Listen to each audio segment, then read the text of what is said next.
Нина Кораблева ярминкәдә бер капчык суган һәм бәрәңге сатып алган. Ул миллиораторлар урамында яши. Сатып алынган продукцияне үзе алып кайтып җиткермәс иде. Бәхеткә социаль үзәк тарафыннан ярминкәдә бушлай алып кайту оештырылган иде. Как хорошо организовали эту продукты нам вести. Бик әйбәт оештырганнар, продуктларны алып кайтып бирәләр. Ерак бит, рәхмәт җитәкчеләргә, бүләкләр ярминкә өчен.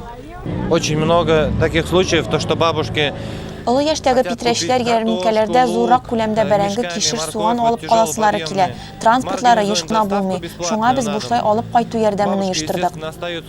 Беренче көзге ярминкәдә үз уңышларын авыл хуҗалыгы предприятиеләре, фермерлар һәм шәхси хуҗалыклар тәкъдим итте. Монда бәрәңге, яшелчә, ит, балык, сөт продуктларын арзан бәядән сатып алып булды. Ит алдым, сыйыр алдык. Ну, нәрсә бар, шуны алабыз инде, менә каймак, бик әйбәт нидән килгән. Бәяләре бик әйбәт. Итнең дәген артык кыйбат түгел. Әйбәт, рәхмәт сезгә оештырганга.